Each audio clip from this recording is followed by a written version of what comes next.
Live button.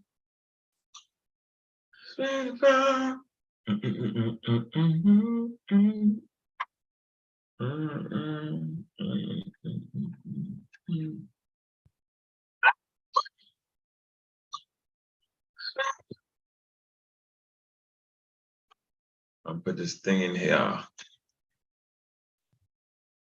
right, man, we live, man. Let them peoples get up in here, man.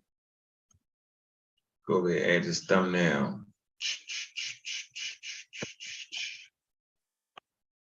Let's save, watch, add the cue, share, save, playlist.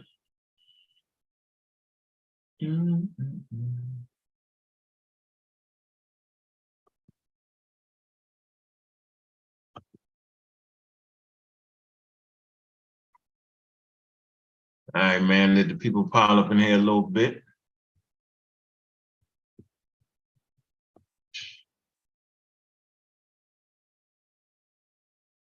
See how easing up in there. Ease up in there. Oh man, I ain't put this link in the back. I'm bluffing. Bluffing.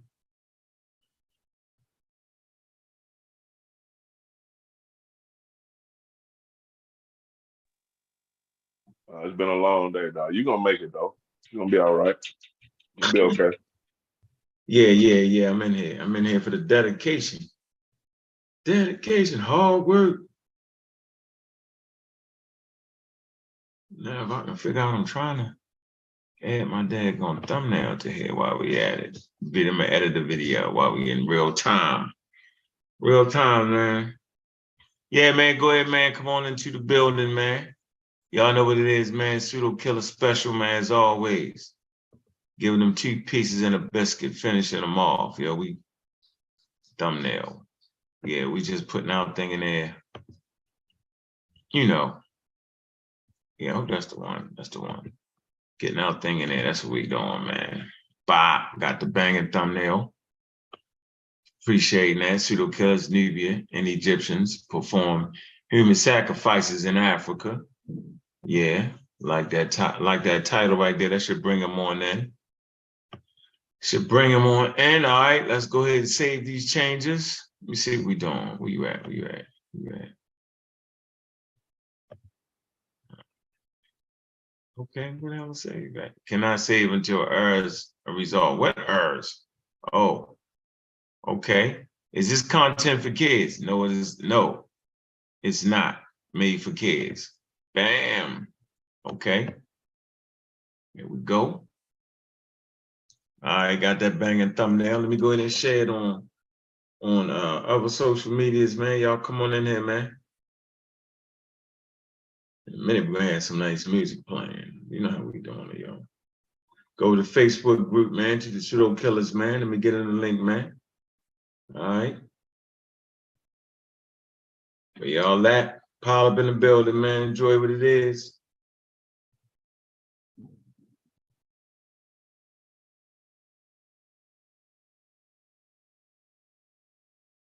There you go. Y'all doing. Put the link in the Facebook group, man, for all the Pseudo Killers, man. You know how we do it around here. We some coming and some don't come. We come when it's time to come. All right. That's funny, yo. Yes, indeed, man. Y'all go ahead and check some shows out on Southern University. We had a good one, Truth and Religion versus Truth and Science. It was a good one, about 1,200 views. All right. Let me grab the show, man, and go ahead and share this in the Discord. Y'all know y'all get the link first in the Discord to jump on the panel.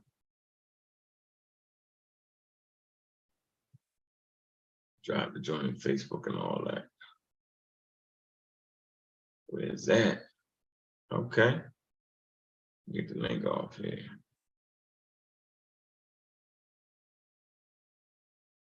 All right, come on in here, man. Come on in the building.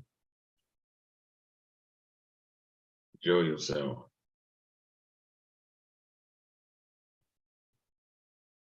Because we definitely live and we didn't win hot. Oh, man. We live.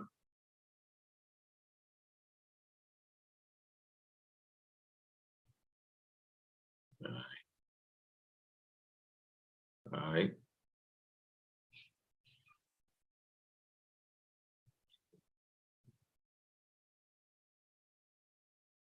Mm-hmm.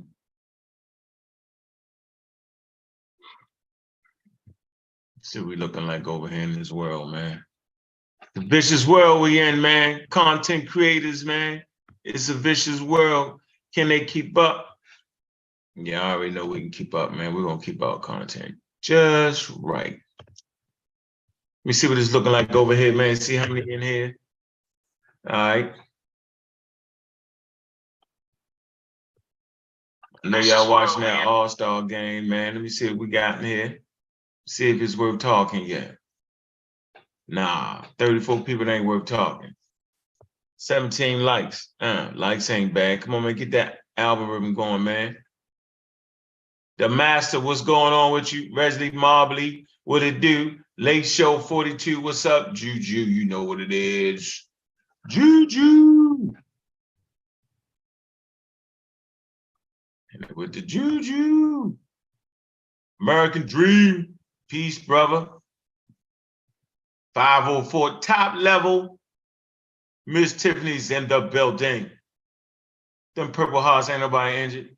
The Purple Hearts. What's up, B? You know Bobby Banger's here. You know what it is? Latika B. Yeah, Bobby Banger in the place. You know what it is, man. I see you, A. What's up, A?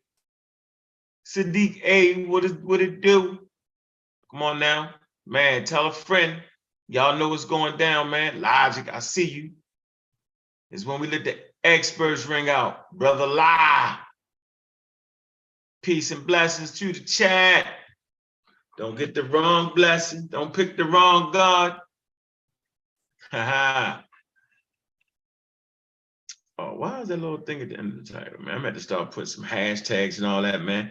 Y'all got it? Any ideas? First of all, if you're in that chat, man, you got to be helping us out. If you're watching, you got to be helping us out. If you ain't hitting that Cash app, then you got to be hitting the promotion. You got to promote. You got to, you know what I'm saying? We in this together, man. Some of us do it on camera. Some of us do it behind the scenes, man. Some of us do it on the social media platforms, man. But if you really, really, really supporting, right, then you putting some action in there, man. That's what we need. Shout out to my Baltimore peoples all day long, man. Hilltop hustlers. Y'all know what it is. All day. Money making Hilltop. Top-notch education. That's where we at.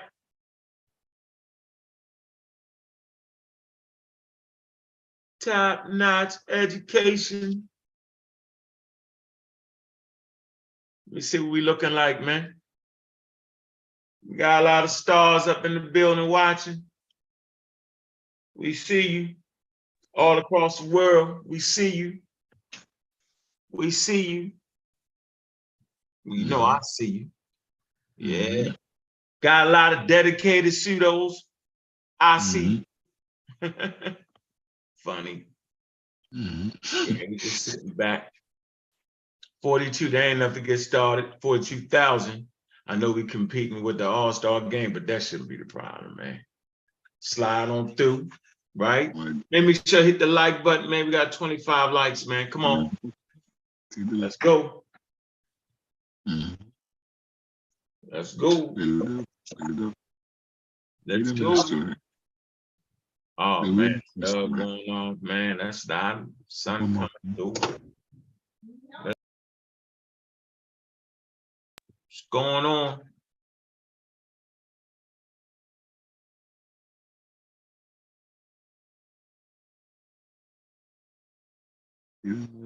Story. We live in the building with Neil deGrasse. Mm-hmm.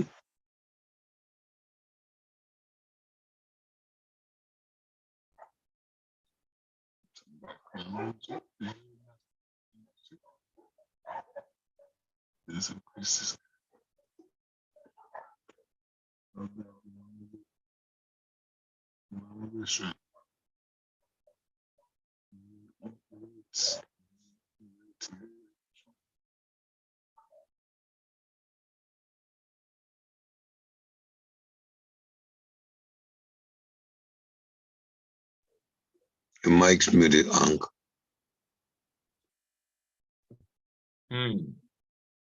Trying to be funny, you muted my mic, Cedric. That's okay though, man. You from the Islander, man. That's how them Islanders play. That's okay, bro. I'm gonna take that one. I mean, I'm gonna take that one. You the God killer. If you said I did it, I did it. I ain't do it. Hell no, I wouldn't forget. Yeah, man, Miss Monroe from UC Santa Barbara, right? Playing some of her clips, man. All right. Yes, sir. Afterlife. So you mean to tell me them Nubians had an afterlife? Yeah. Okay. Big museum. All right. After play the sisters clips. Okay. You ain't gonna believe the sisters. You know how y'all do. Of course, you know, once you bring a subject out, Pseudo Killers, we start doing some homework. And I found an interesting article I want to share with the family as to why I take certain positions in the community. It should be interesting. And it relates directly to the subject and ties everything together. Traditional medicine, human sacrifice, ancient ways which are practiced today, and we want to go back to Africa. Do we really want to go back to Africa? Do we really want to engage in these practices? Or are we a new people with a different cultural paradigm? Yeah, new people, different cultural paradigm. That's what it's supposed to be. I thought so. Yeah, they be playing. There we go. Peace to you, sir.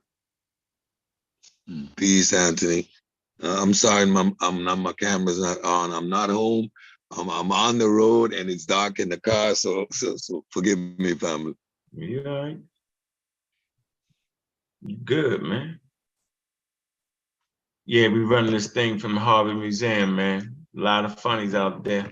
Let's see. Yeah, let's let them come up in here a little bit. We ready to get it. We ready to kick this thing off right.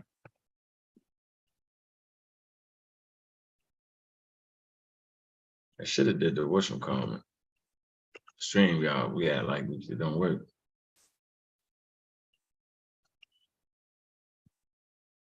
Man. I kind of like the Zoom. I get to share my screen from the phone. So. Oh yeah. Yeah. Yeah.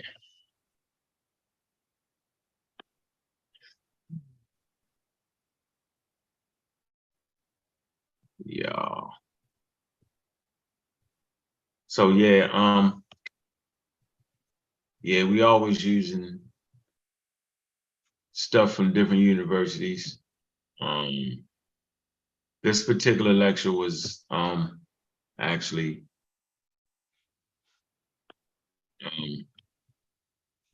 at the museum. Yeah, shout out to Reverend Reggie, man.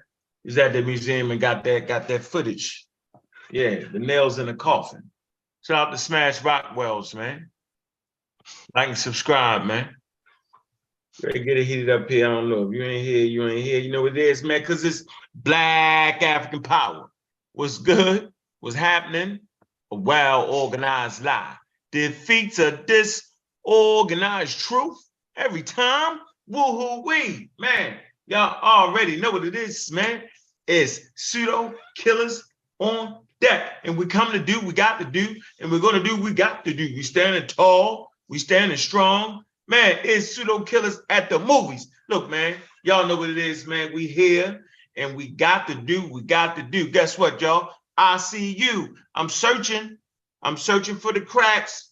The cracks is all in the foundation. If you don't got scientific literacy, we can see the cracks in the foundation, and we are exploiting those cracks. We here to add to the community at a level that's high. We operating at the high level. We see cracks. Science is undefeated. Hey, Cedric, what's good, brother? What it do? What it do? What it do? What it is. Like you say, I got my scopes out. I've been having some interesting conversations. I'm going to further those conversations, see how far I get before I put them on the pseudo killer block. But you're right. The cracks are in the foundation, and the more pressure we apply, the more and more the raw material is being separated from the gold. So you apply heat and pressure to raw ore, and that's how you separate the pure gold from the scuff. And the pseudo killers is applying that heat, and the scuff is coming up to the surface. I see you. I'm looking. You know what it is? Like I always say, scientific literacy, critical thinking is the vaccine against the scammers, the charlatans, and the hoodwinks in our community. Let's get it. Hey, Anthony, Space Age African, what's good? What it do? What it do? What it do? Peace to you, brother. Peace to you, Cedric. Peace to everybody in the chat. And just want to say, when you're scientifically literate, they can't drag you down to their level and beat you up with experience. Let's get it in. Well, I hear they always be talking. They be talking that talk, but can they walk that walk, man? I don't know. So we want to get right into it, man. We're gonna be in and out today, man. We don't gotta spend so much time, yo. Just gonna let that music play, man. That beautiful being footage, man. We're gonna start off with this sister. We start off with her first. All right. Get right into it. You know, and just see what she got to say about it. Did it happen or didn't it? What does the archaeology say about it? Okay. This is what we want to know. We don't want to hear from nobody else, right? We want to hear from it. All right, let's see what Ms. Monroe got. Let me go ahead and share the screen and get it up. Let me cue it up. 63,000 in the building. All right. Infinite Goddess, 444, Truth Ministries, peace. You know what it is. Pseudo Killer Official, Bennett, what's good? Hey, man, if y'all ain't seen that earlier show on the Pseudo Killers, you missed the fine teaching there, man. Brother Anthony was on top of his A game.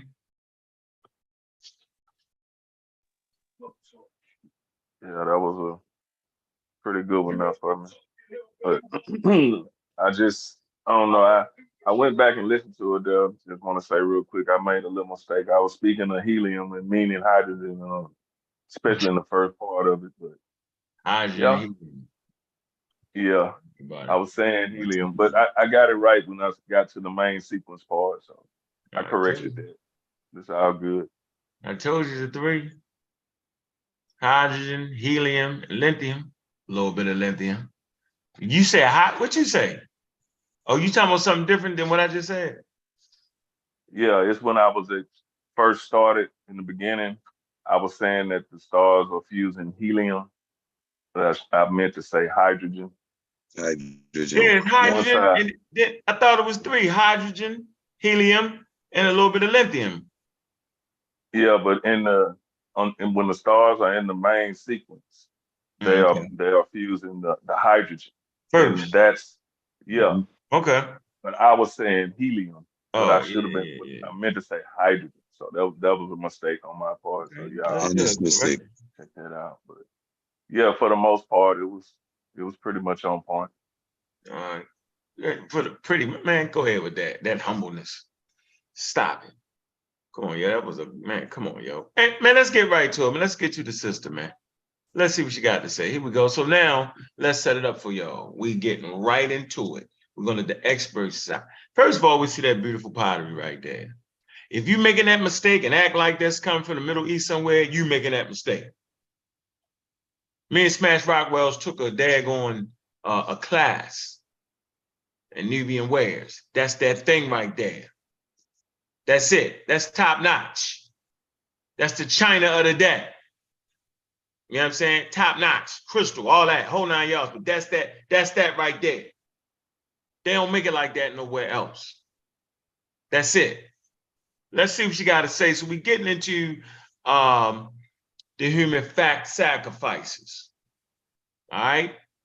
Some people want to add the retainer, but to have a retainer sacrifice, you got to have a human sacrifice.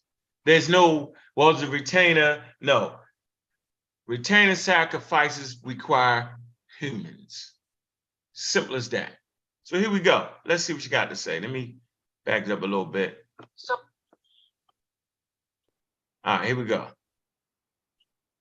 Permaculture.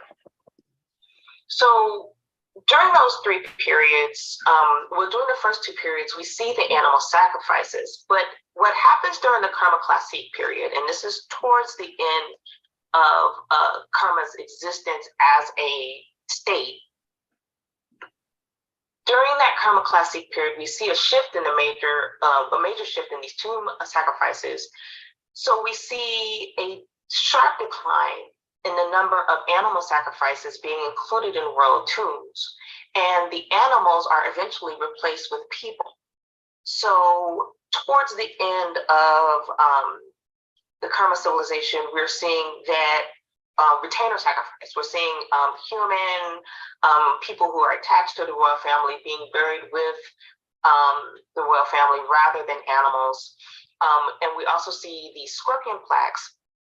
So the scorpion plaques lead some karma culture. Okay, so you heard it from her mouth. So she's talking about the retainer sacrifices. We done about, this is probably our 2nd show on it.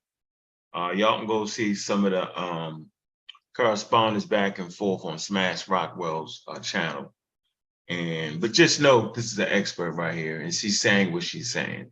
So I think it's pretty much established that the Nubian civilizations and culture, they actually practice this ritual of human sacrifice.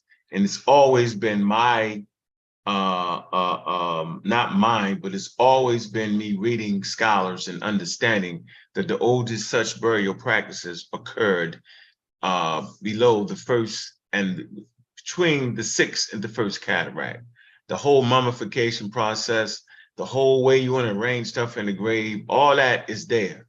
When you're talking about retainer sacrifices or human sacrifices around the divine kingship, man, this is the oldest. So wherever you find that thing occurring, that's definitely where the kingship starts. And I stands on that. And you know we got sources for days. Cedric or Anthony, I want to add something to that before we go to the next clip, because we rolling right along. I don't see nothing to add. The lady said what she said. Okay. How about you, Mr. Anthony? Keep cooking, brother. Keep cooking. I appreciate that, sister, man. That sister, she definitely on her A game. Right? Make sure I want y'all to get a good, snapshot of the sister too, man. Support the sister's work. All right. Yeah, support the work. All right, so we're gonna get to the next clip. All right. Let us move on.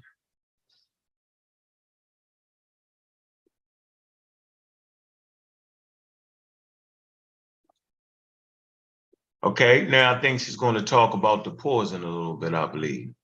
Let's see if I got the right clip. Well, I might need to play past that point. Well, let's just see right here where we at. Let me see. Let's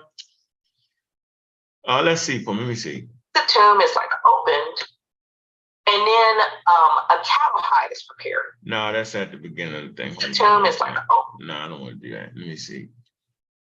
1, 2. Now, okay, so now I want to go back to here. Let me go back to here for a second. Go back to here. All right.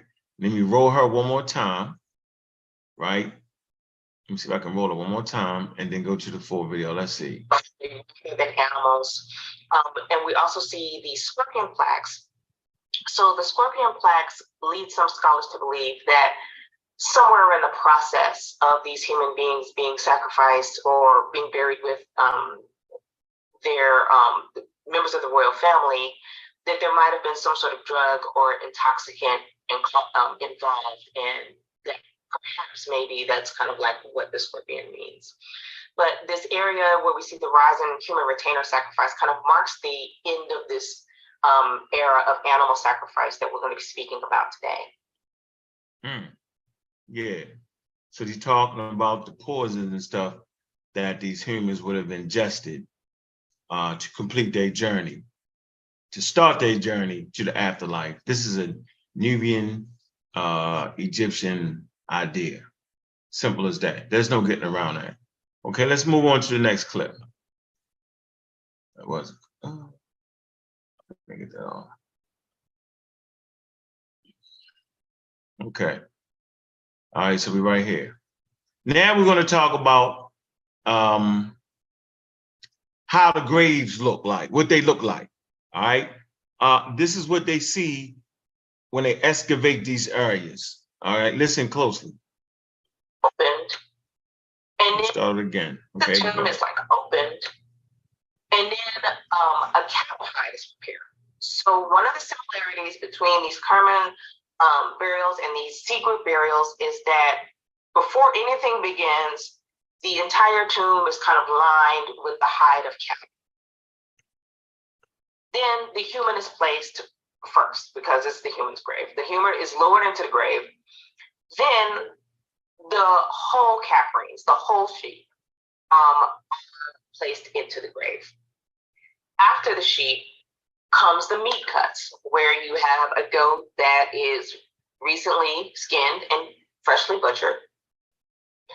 After the goat comes the pottery. So you saw how the goat was like kind of tucked underneath the pot. Sometimes the goat is in the pot, and sometimes the pottery is kind of stuck on top of it. Then after the goat comes the dog. So if there's a dog in the tomb, it's like opened. Okay, so you see how they actually put these things in the tomb, right? Let me just move here a little bit, kind of organize. And so we've had conversations over, well, was they trying to eat in the afterlife? Well, tell you what, they wasn't eating that sheep, but the goat was actually butchered. So we have two things going on right here. So we can go ahead and discount that. Well, they just put them all in there for the, just for food, just for eating. Yes, they had some food for them because it was butchered, the cuts of meat, right, that the deceased would have eaten, right? And they had the sacrificed sheep. They must have thought they brought some type of power or some kind of energy, some kind of something in the afterlife. But it's clear, it's two different things going on right here. Clear. Anybody want to add something to that? Cedric, Anthony? I think the sheep was for trade in the afterlife. You stupid.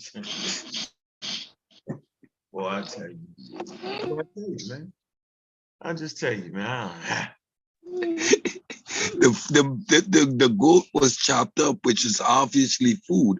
Now, what was a commodity? The sheep was more of a commodity. So you needed something to trade once you got there. I'm just thinking, right? Like, that's my hypothesis. Okay, now you got a pop out of nowhere. All right, let me go ahead, Anthony. I'm just gonna say, Cedric, you wild, man. Wild out. Cedric definitely wild out right there. Definitely right. Let's keep it going. Let's see. I think this clip might be a little bit long. Let me see. Then the human is placed first because it's the human's grave. The human is lowered into the grave. Then the whole caprines, the whole sheep, are placed into the grave. After the sheep comes the meat cuts, where you have a goat that is recently skinned and freshly butchered. After the goat comes the pottery. So you saw how the goat was like kind of tucked underneath the pot. Sometimes the goat is in the pot, and sometimes the pottery is kind of stuck on top of it. Then after the goat comes the dog. So if there's a dog in the tomb, the dog is kind of herding the sheep. So the dog is put behind the sheep, the caprines.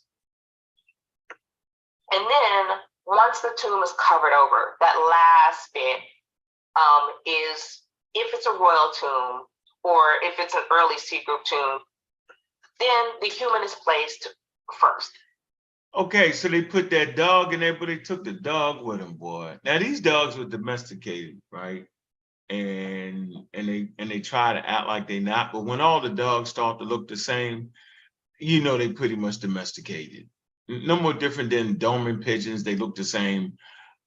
Pit bulls, right? Different variety of pit bulls. They look the same because they domesticated and they bred that way. So for sure, these Nubians had domesticated dogs, and that's kind of the difference between the Egyptians and the Nubians. Like their dogs, beautiful dogs, domesticated dogs. Those archaeologists who are actually on those digs will tell you just that, right? And then the last thing, you'll have that cattle there. Okay, so these are the grave goods, right? You got the meat. You got your sheep, right? You got your dog, right? You got your cattle. There's no acting like that ain't what that is. That's not it, and all that flim-shammery and all that. No, we're not doing that. It is what it is. And so let us move on.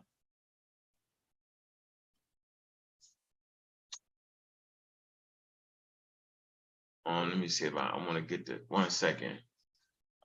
I want y'all to be able to see the sister. Hold on 1 second.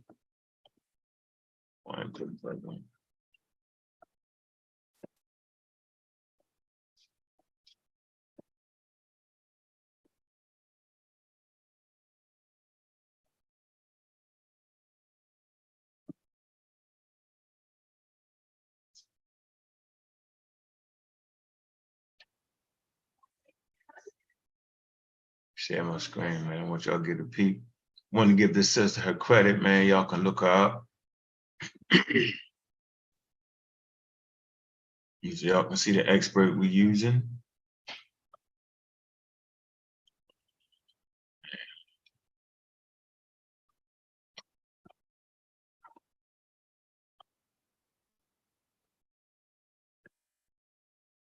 All right, here you go. All right. Y'all can type it in your search engine. That's the sister right there, Miss Monroe. There you go. Archeological research facility. All right. It's Black African power right there. So we don't want to hear about we're not using Africans, African Americans. We are. Right. And it's the sisterhood. Expert. So maybe she will inspire some of you to get into archaeology, right? To visit the graves, to go into the digs, to bring back that story, that history, right? She's not dependent on nobody but her work, and that's important. Yeah, science is undefeated, ladies and gentlemen. It just is. Okay, so let's finish it off, right? Last video for the evening, we'll open it up. What we want to do now is we actually want to go, let's see.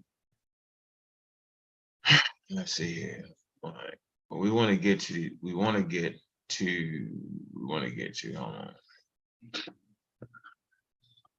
We want to actually get to, we'll get here.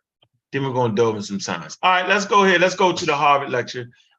This was the source I put up right quick. This is the Harvard Museum of Ancient Near History, right? Human sacrifice, power, and karma kingdom. All right, so at this point, you should just be realizing that there is no doubt about what they was doing, right?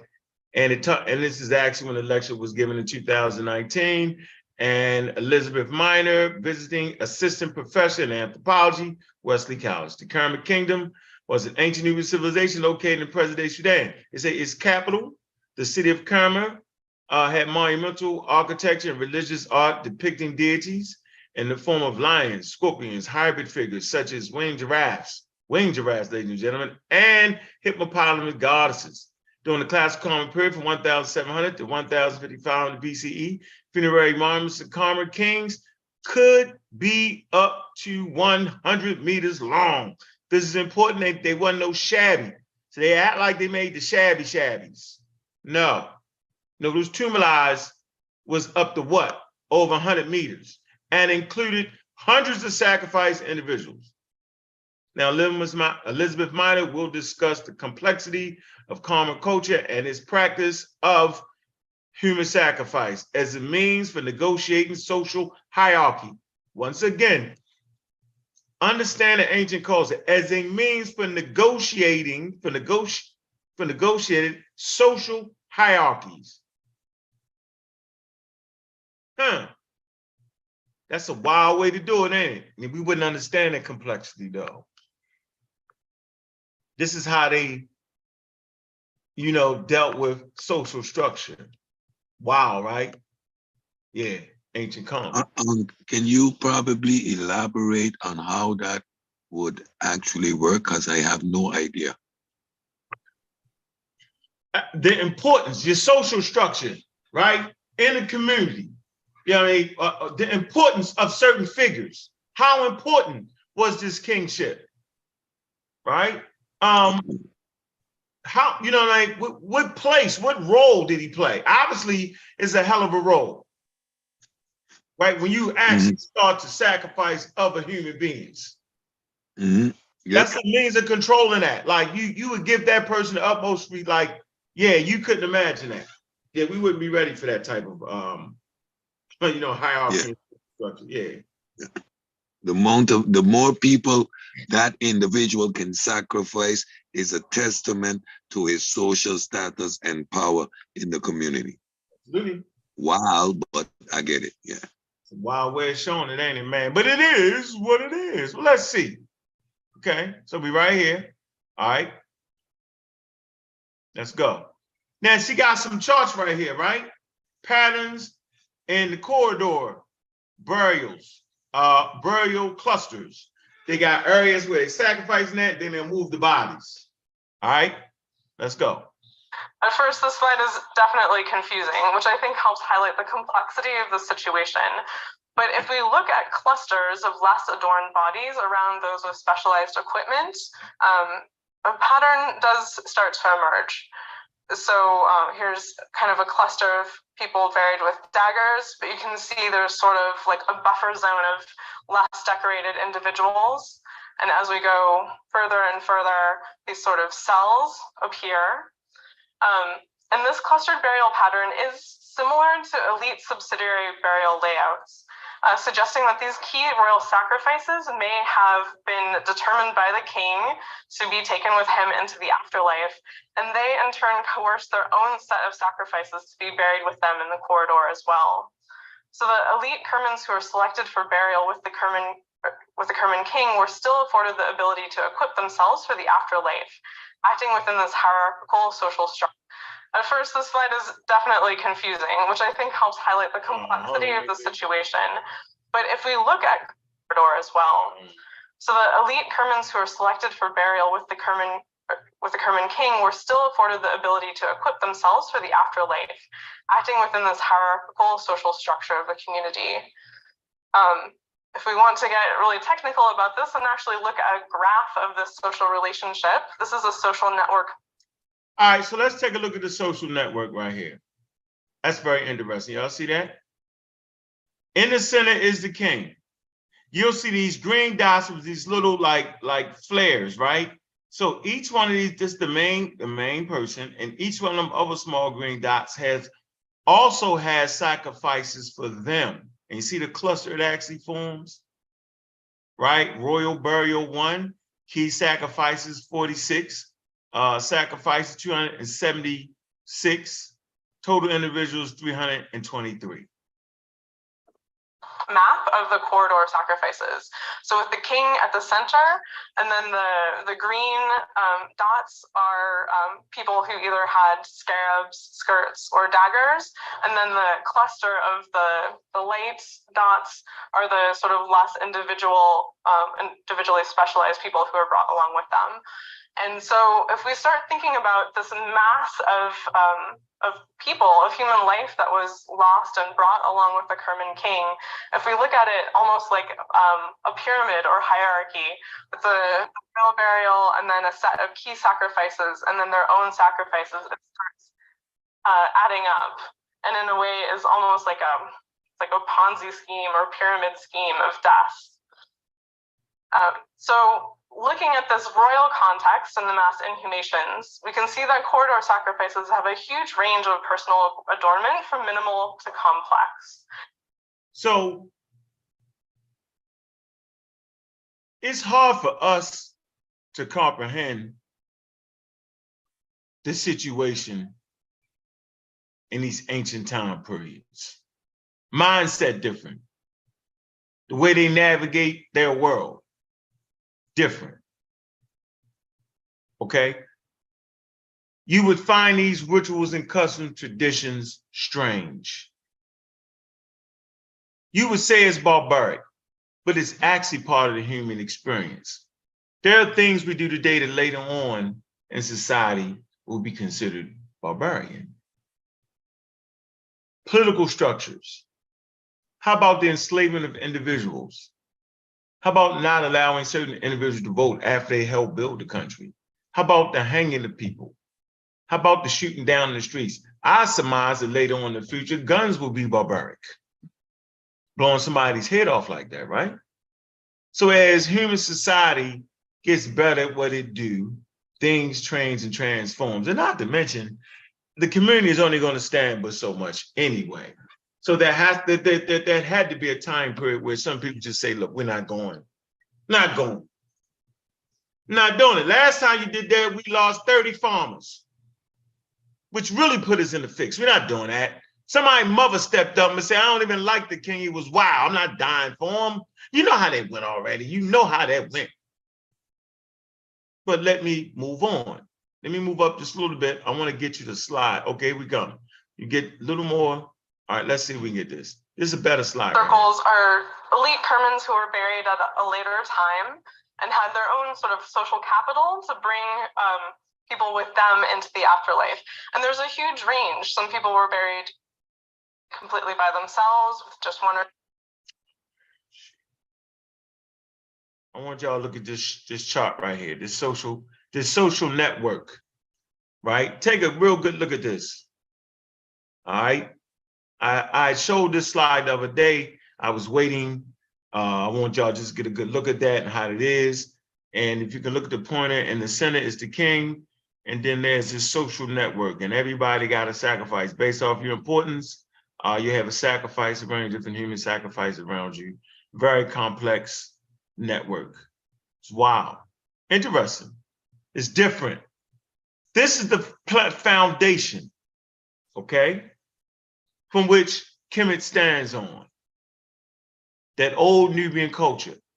Karma comes out of that old Nubian culture, okay? And you can just see it in the early dynastic periods. We went through this on Southern There are two sacrifices, and other people seem to be kind of competing for control. This person, I think, has 12 that they've brought along with them. But if we look into some of these individual graves and kind of see how they're laid out, and we can begin to understand these social relationships, not just as force and violent killing of people to bring with them, but instead we can see the types of relationships that would have been formed during life. So this grave here, K1065, the individual is laid out on the bed, and then they have one person underneath it, 1, 2, 3, 4, 5, 6 people, and one sacrificed ram that was brought into them for the afterlife. And here is the the photo of that. So again, this person would have died of natural causes most likely, and so they're the primary deceased. And then here are the individuals kind of laid out almost in a circle around the center, where you can see there's a large pot and there's other vessels around as well. And we do know this is a single event. Everyone was buried at the same time, and in this case there was an ox hide, actually several ox hides that covered it. So this isn't, say, in Egypt we find family tombs where one person was buried, but it was able to be opened and kind of buried in stages. This is one and done. They were buried together. So if we start to look at the center, the set of vessels tell us about the type of feasting that happened at the time of. Anybody want to add something to that? No, I'm just perplexed, and like you say, I'm trying to wrap my head around the concept. I can appreciate it as something that is alien, but I'm just trying to get over how wild it is at this moment. I'm just absorbing the information. This is wild.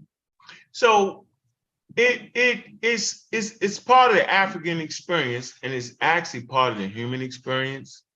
We won't do it right here, but a lot of kingships around the world, actually the oldest, that's how you know the oldest ritual. That's the oldest ritual around the kings. That it's that right there. That's the oldest. And where you find this ritual is where you find the source of the kingship in the Nile Valley. And so we found the source of the retainer sacrifices, the ritual human sacrifice. We found it safely nestled in Kerma and pre-Kerman cultures firmly. Now she made a statement about the Egyptians and how, so they can determine when, well, I said they can determine when the grave was sealed at one time and when it wasn't. And she talked about some Egyptian graves where you can clearly tell that they went back and put it in later on, right? So we don't want to hear this back and forth. Oh, they did this. No, those first dynasties and quote unquote Kemet, clear, they were sealed off, right? But that's a good thing, because we can clearly tell where the kingship came from now. We don't have to argue that and dispute that. You can't have it both ways. The source of the kingship is where they have the ritual or the retainer sacrifices of human beings. This is the source of the kingship. There's no disputing that. So if you're saying that the source of the kingship, and I got the archaeological surveys right here, right? I got them, right? I got the bookwork. I got you right here. Excavation between Abu Simbel and the Sudan frontier. Oriental Institute of Nubian Expedition, Volume 3. Boom. Volume 2. Boom. You know what I'm saying? So we got it. Right? We can open it up. We can see the documented evidence. Archaeological survey. We can see beads in the graves. We can see, let me see. All the stuff that you think you can't see, we could actually see. The bones, the this, the that, the shells, the objects. All these things is in the grave. They got them documented in these archaeological surveys. You spend a little bit of money, man, but if you want to know about it, man, terracotta. What else we got here? Let's see. Well, they got the actual graves and the. Let me see here real quick. What's going on, Mr. Ken? How you feeling, brother? Beads, exquisite beads, beadwork, right? Yeah. So yeah, it's documented, man, and it's the same way in Egypt. So we. No, first dynasty. What's going on, man? Right here, man. What's happening with you? Hey, man, just slide through, man. We're doing a quick one, get it in and out, man. Just hoping, yeah, we easing in real quick, man. I'm just paying attention, man. That's all. You know what I mean? See what's going on. Yeah, we like to close it out with some experts. We still got the high altitude bombers flying. We got to cover if we need already. to. All right, I heard it. Experts, you know, I heard of some new pseudos in town, man. They trying to they done flipped the script. They done went to the other side, man. What's going on? Now, some people just always on the other side. You know, no matter what, they're gonna always talk from that side, man. They too, like it's like people don't understand, you know, African custom and traditions. And I'm saying, yo, you can't claim to be the oldest, right, on planet Earth, and then deny the rituals that come from the oldest. It's very confusing. You can't claim to be the first civilizations on planet Earth, and then don't want what comes with the first civilizations on planet Earth. Right. It makes absolutely no sense. You can't claim Africa as being the motherland of all of humanity and then deny evolution. It's the most slap crazy thing ever seen. Yeah, it always tripped me out when they deny evolution, but evolution is the one that put humanity in Africa, originating in Africa. Like, it never made sense to me why those Afrocentrics would do that. You know what I'm saying? But I mean, yeah, how could they not really African centered though? They not Afrocentric. Afrocentric. I'm African centered. My center is Africa. You know what I'm saying? Meaning I study the culture coming out of Africa. I study the migrations. I study the forced migrations. One of the largest forced migrations on planet Earth is the enslavement of African people brought to the Caribbeans first, the islands, and then the Americas, and then how they was forcefully bred in the Americas, domesticated. You feel me? I understand that. We're part of that bunch that was domesticated in North America, bro. And we just here to tell a story because we taught the damn halfway crook, halfway lies. See, you got people in the chat, right? The Hebrew contingent thinking that's something, but we can go right to, we're going to make sure we go right to people sacrificing people to God. So no one gets away from that, right? They just scaredy cats. They don't have an ancient tradition. You pick up Moses and them slaughtering bulls and sprinkling blood on the people. So they did sacrifices too. Then Christianity comes into play. Remember now, never forget this, that Christianity was actually a Jewish sect and it broke away and formed its own thing, right? Most of y'all have participated in ritual, quote unquote, sacrifice. Y'all drank the blood of Christ and it's called communion. And y'all ate the flesh, right?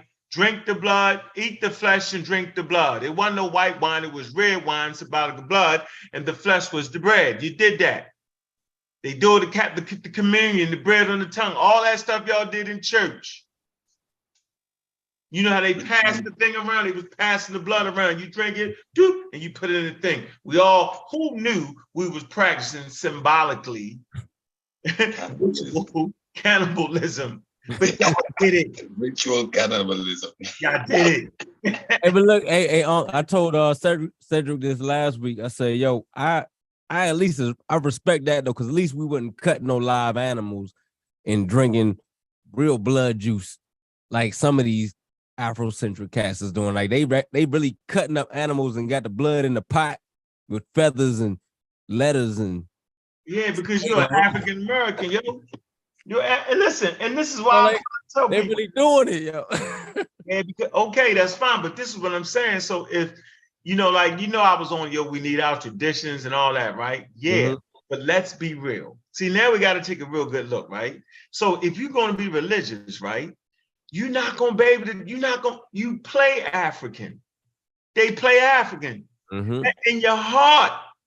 In your heart of hearts. I mean, when you close your eyes and wake up, you're a Black American, yo. No matter what feathers you put on your head, no matter what Power Ranger outfit you put on, yo, no matter what, yo, you can see it. What am I saying? When you look at the Hebrews on the corner, yo, they really Black Americans showing out, yo. Yeah. They do those sacrifices, yo, because Moses and them, I'm gonna read it. Moses and them did sacrifices and sprinkle the blood. Let me do a sacrifice for the Hebrews and sprinkle some blood on them. They're gonna die. everybody going running down the street. They gonna be Nobody disgusted. ain't having that. They gonna be disgusted. Who's Yo. gonna cut the throat?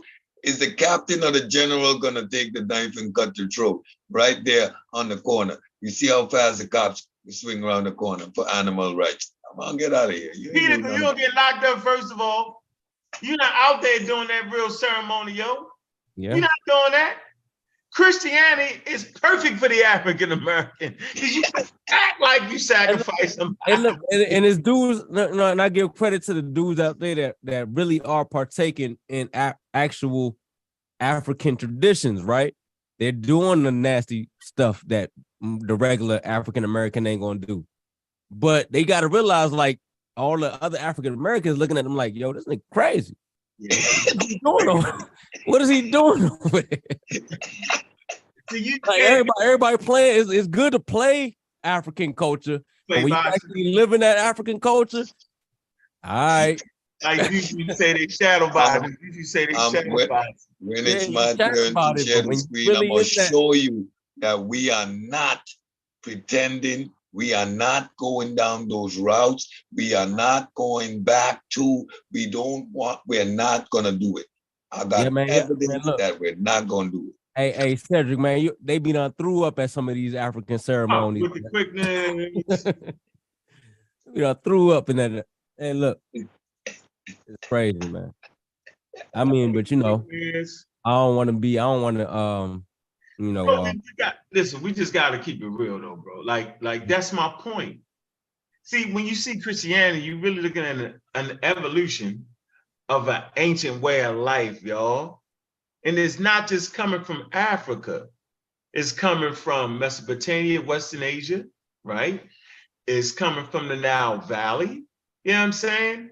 It's coming, right? It culminates in the form of modernized religion where you got 4 billion Christians and 2 billion Muslims. And you know what I'm saying? The Muslim, he goes to heaven and he gets maidens. How the hell are maidens get to heaven with him? Uh-huh. Somebody had to die young. They was young maidens too. They had to kill them. They had to kill some innocent women. They had to kill some innocent women. Hey, it's all in the game. I'm trying to tell you that Islam, Christianity, and Judaism represents a modernized version of the real thing. Hey, correct me if I'm wrong. A lot of I heard when the Muslim died, he supposed to get like some virgins with him in heaven, right? You didn't hear me just say that? So you said the maidens. That's what you were saying. Yeah, how they get like somebody had to die young. And hold up, they virgins in heaven, so they having sex up there in heaven? Well, yeah. Is that the whole gig? Like, okay, when we get to heaven, we got virgins up here that we can have fun with. So they just up there just doing all kind of things up in heaven right now. Oh my God. Come on, man. It's Hugh Hefner up in heaven. Hugh Hefner, Playboy Mansion up in heaven. Hey, it's a play on that mind, yo. That's what people got to realize. Like, think about it, yo. Like, heaven is really all your fantasies is up there in heaven, yo. Think about it. Streets of gold. Why would I need to walk on streets of gold if I have a divine body that don't need to walk? Like, why would there be streets of gold? It's just these El Dorado fantasies that humans have. You know, it's a really human narrative. Golden streets. Like, that is the ultimate of richness. Well, it's the ultimate of inefficiency because gold is a soft metal. And if you drive over that stuff, it'll be bending up and it'll be looking like shit. But the concept of having the most precious metal on your street, that's a purely human concept. And what about the Egyptian firstborn that got sacrificed with the angel of death that came through Egypt? How about that? See, we could just keep talking about it, man. So let's do this. Let's go to Leviticus 9. It says, on the 8th day, Moses summoned Aaron and his sons and the elders of Israel. He said, Aaron, take a bull calf for your sin offering and a ram for your burnt offering, both without defect, and present them before the Lord. Okay. Then say the Israelites, take a male goat for a sin offering, a calf and a lamb, both a year old without defect for burnt offerings, and an oxen and a ram. That's a lot of items there. For fellowship offerings to sacrifice before the Lord, together with grain offering mixed in oil. For today the Lord will appear to you. Okay, so you see right here in this drama right here, you actually see them having all kind of sacrifices right there in front of your face. Let me see something right here. Hold on, let me see. Yeah, the Feast of Tabernacles. That's So 12 come right days. here, let's go to 7. It say Moses said to Aaron, come to the altar and sacrifice your sin offerings and your burnt offerings, and make an anointment for yourself and the people. Sacrifice the offerings that is for the people, and make anointment for them as the Lord has commanded. So Aaron came to the altar, slaughtered the calf as a sin offering for himself. His sons brought the blood to him, and he what? Dipped his fingers into the blood and put it on the horns of the altar, and rested the blood. The rest of the blood he poured out at the base of the altar. On the burnt offering, the fat, the kidneys, and the covering of the liver from the sin offering to the Lord commanded Moses. Come on, man, watch this. It say, then he slaughtered the burnt offerings. His sons handed him the blood. Wow. And he sprinkled again on the altar. So they sprinkling blood on the altar on all sides. He handed him the burnt offering, and piece by piece, including the head, man, and he burnt them on. So God actually like you to burn this stuff to him. It's unhealthy, man. Like, why is God so unhealthy though? Like, why he wants you to just be so nasty with it? Savage God, why? I just need blood and burnt meat. Burn it. Let me smell it. Savage God.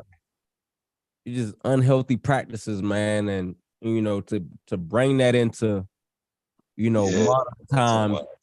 And the reason we even talking about it now, I think is because you have cats practicing this in modern times. Am I right, Cedric? I'm not talking about because of that.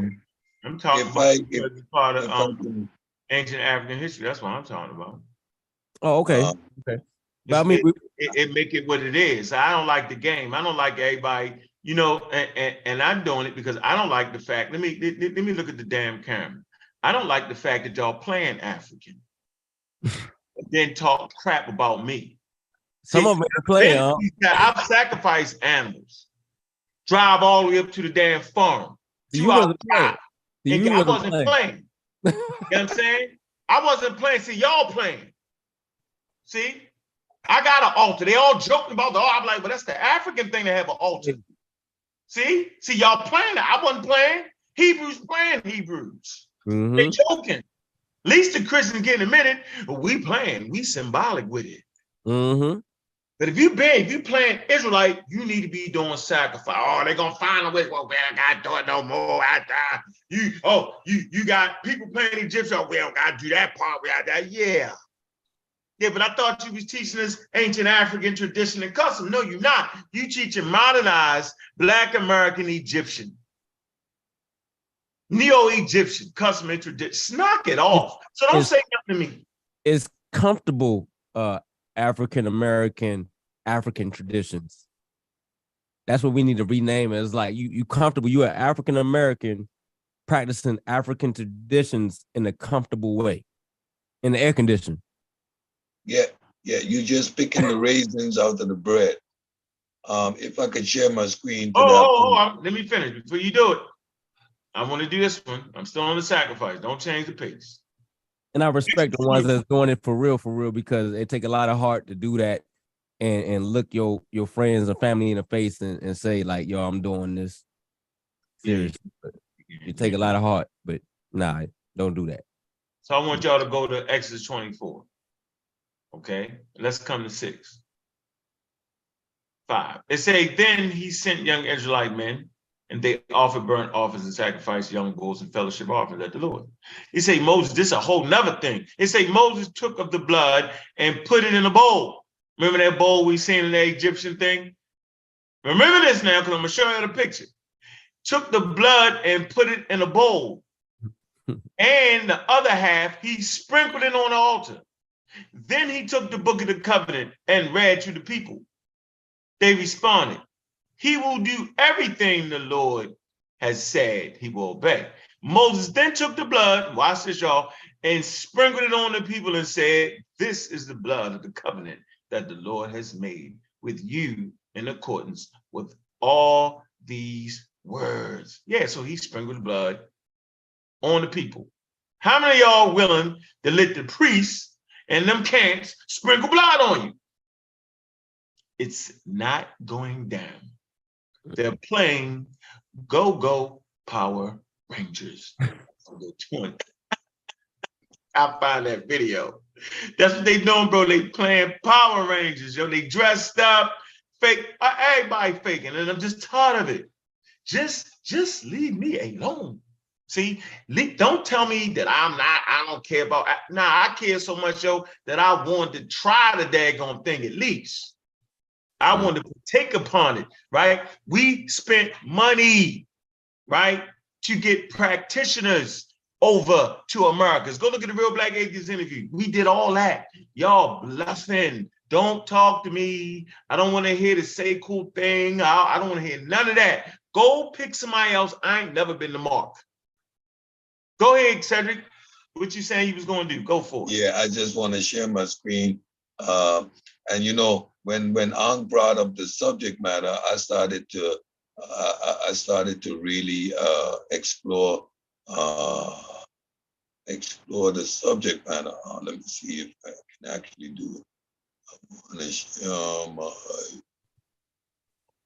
Oh damn. I don't think I'll be able to do it. Let me just read it. Well, you don't got the. Let me just read this quickly. It's a wiki article, and I looked up human sacrifice on the continent, and an interesting article popped up. It's on wiki. You can all look it up. Child sacrifice in Uganda.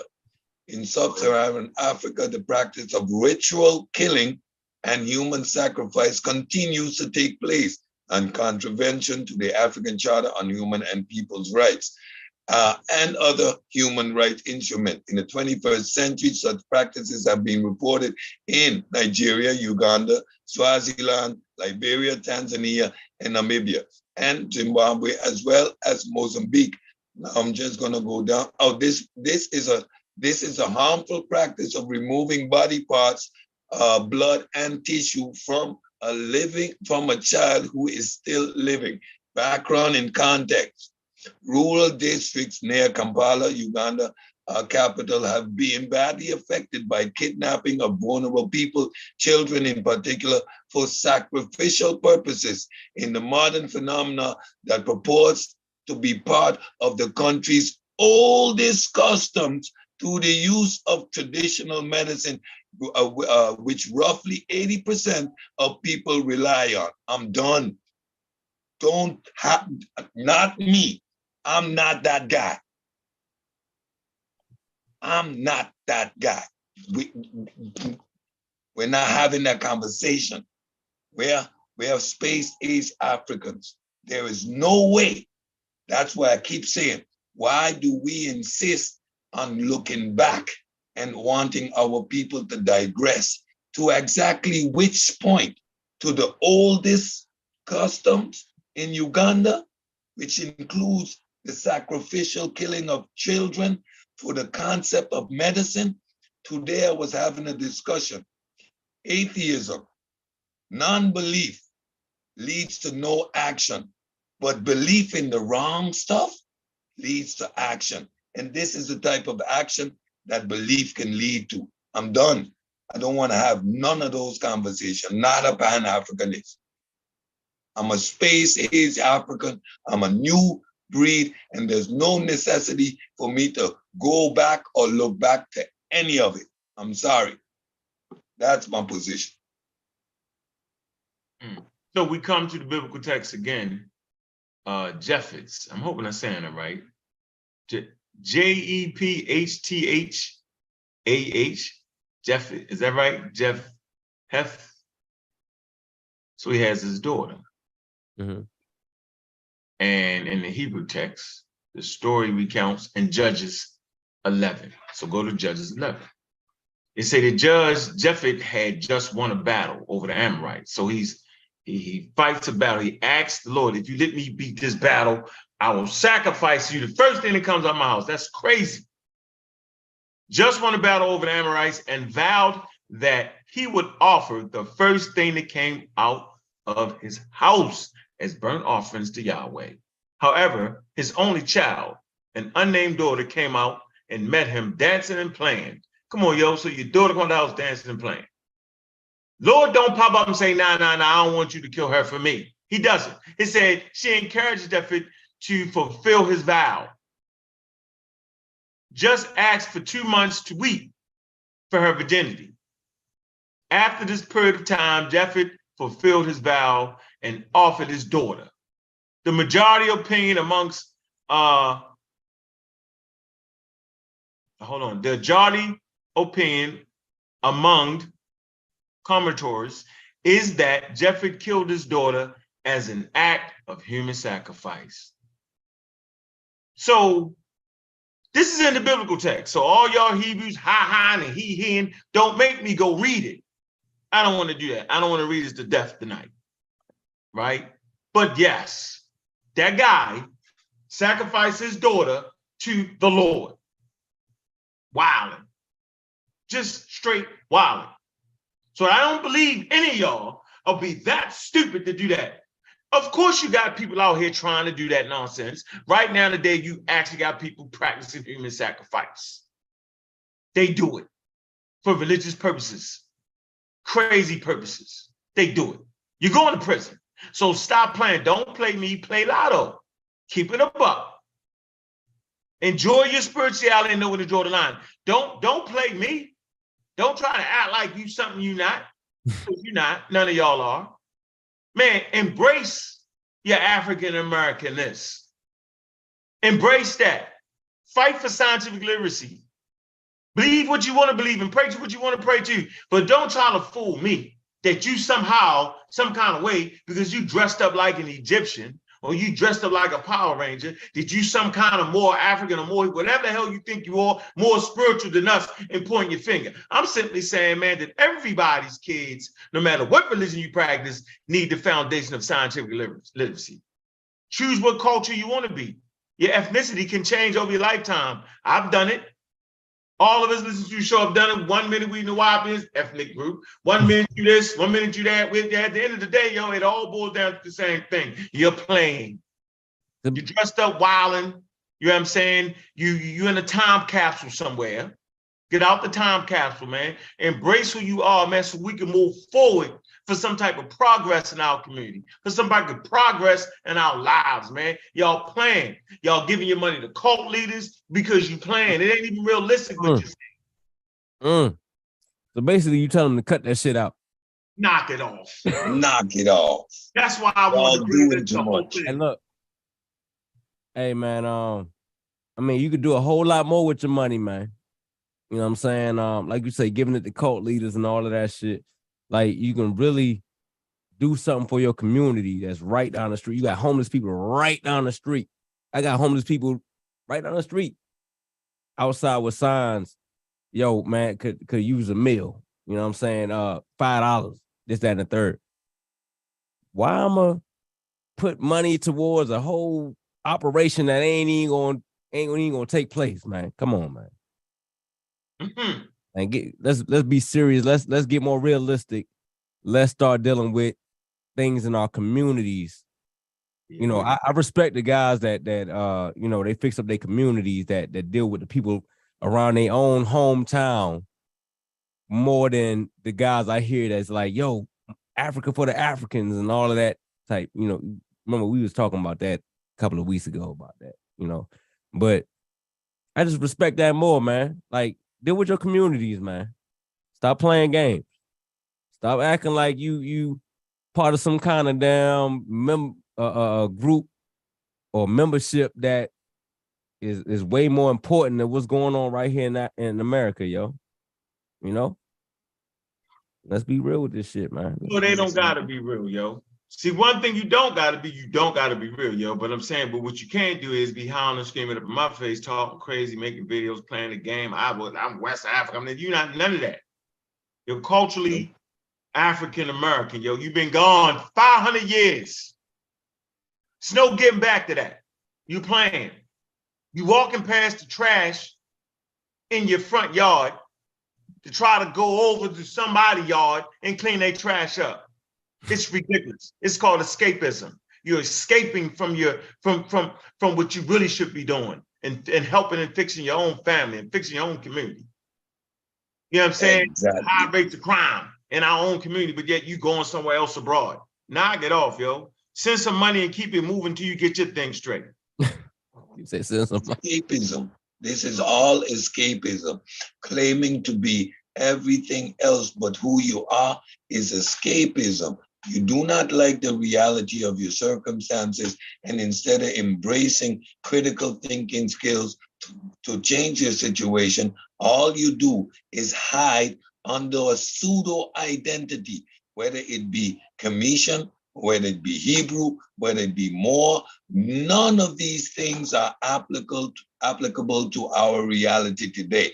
None of us who is in the listening scope of this panel heard what I just said, would agree to those principles and practices. Child sacrifice for medicine purposes.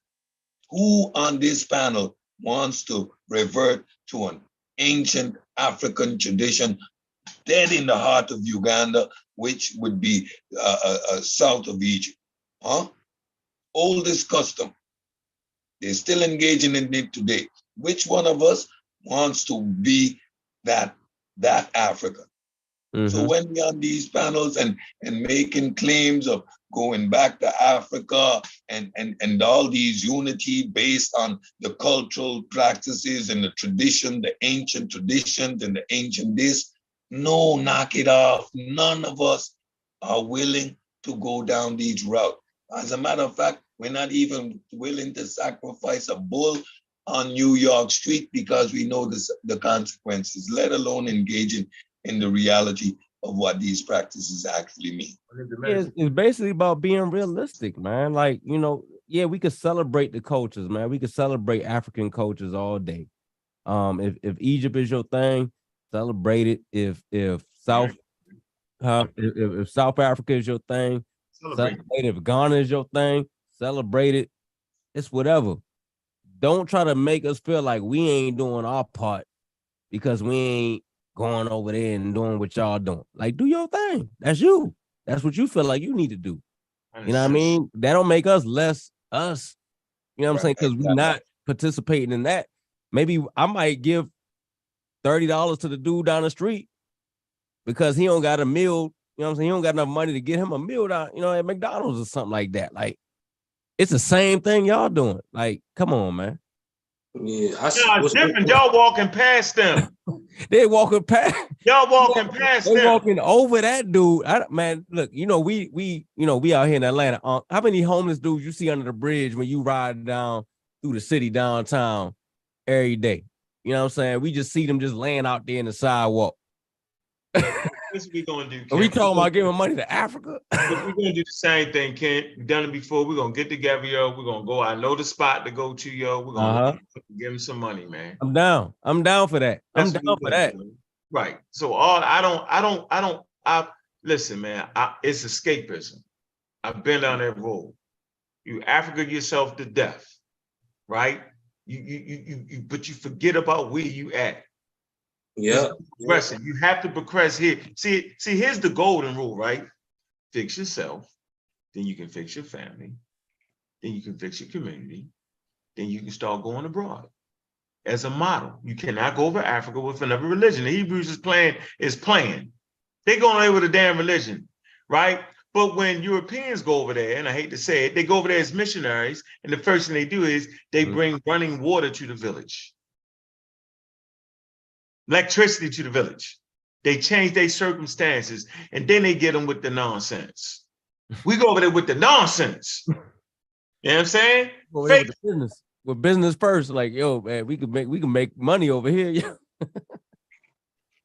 We can get land over here and really capitalize. Yep, y'all bring You ain't buying no land in Africa. They don't even sell you land in Africa. Line. Come on, yeah, we buying Africa. We buying land. No, shut up. You ain't buying no. You can't own up there. My homeboy over there right now. You can't even buy it. Like you really gotta. It's levels to this thing. You go over there and get scammed trying to talk about you buying land over there. Come on, man. Don't play that. Come on, Go over there and get scammed, man. You get them people $30,000 and think you about to get some land, bro. What's good? Reggie says he's waiting in the back. What's good with it, fam? What's good with it, y'all? I'm talking from like I know people that know. You know what I'm saying? I wouldn't say shit. I wouldn't say us over here. Shit, us recognizing our culture over here is you don't even got to go outside of here. We just as African as the motherfucker. It's just our own shit. You know what I'm saying? We just a continuation of this shit. You know what I'm saying? We just a creolized Niger Congo people over here, but shit, this is our shit. We just created our own culture over here. Thanks. Reggie says he's waiting in the back. Yeah, Reggie, come on, man. Reggie, where you at? You ain't hit the link. Yeah, he said he hit the link. I don't know. What time that? Let me see. Reggie hit the wrong link. Yeah, Reggie, you ended up in the afterlife, yo. Get it together, brother Reggie. Make sure he has the butchered goat and the sheep. All right. Hey, before we do this, man, let me read one of Gulliver's favorite sources here, right? Because I don't want y'all to think y'all escaping. I wanted to go all Nubian for the first half, right? Right? For all y'all to claim, right, or think you understand that the kingship and the culture, a lot of the cultures, the cattle culture, the kingship come from the South, right? What I wanted to do was I wanted to show you the rituals from the South. So you can't holler out the kingship, come from here and all that, but don't understand the rituals around the kingship. You cannot accept the kingship and then not accept the rituals. Specifically, when you can actually see that the oldest such tradition starts to fade away in the old kingdom, right? So let me come to one of Gulliver's favorite sources, yo. All right. You supposed to know the page, Gulliver. I know you know the damn page. It's on 138. Okay. And then it's another one in the notes where he would go into detail on 155 too. In the notes where I tell you what, so you go find 155. You go get 155, right? Yeah. Okay, so I'm gonna come right here. You're at 155, and I want to come. Man.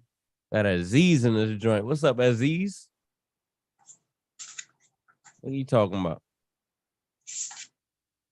Okay, so we come right here, right? Let me get my reading glass for y'all, man. Then we're gonna let everybody in. We about to have some fun. So we come right here, right? Page 139. I suggest everybody get it. Civilizations of Africa. Christopher Art, great work. Peace. And I think you put a clip in there too, didn't you, Kent?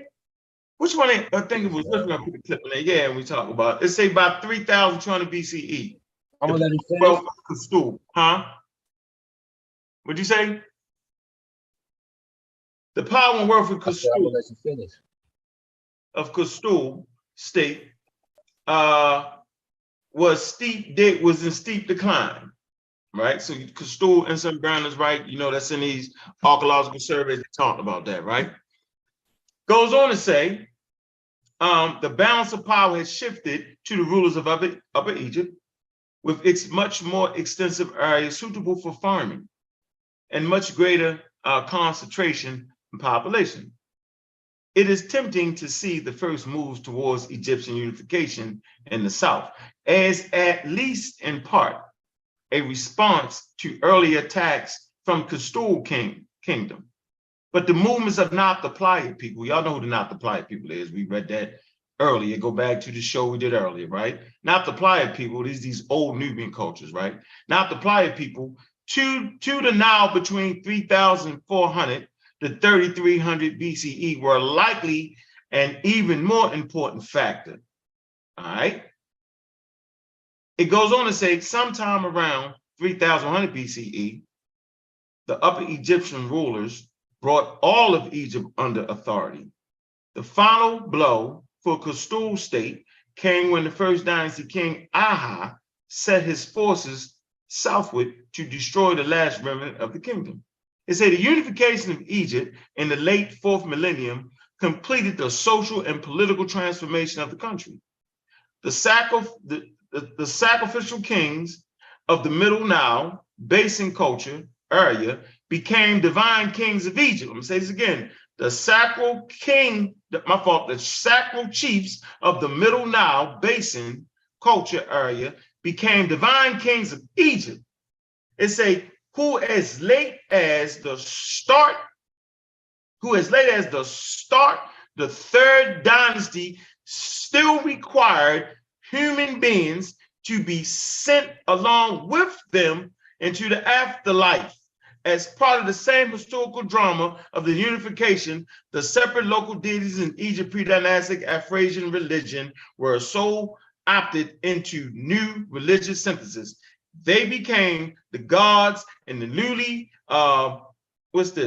Paleolithic religion and religious unification of the country that parallels its political unification and gave, watch this, and gave the people of the formerly independent small polities in Egypt an ideology state in the new state. So it is clear, it's a up into the third dynasty, right? Their kings required people being sacrificed to go to the afterlife with them. And this is why I did this whole show to get us to Egypt. There's no getting around it.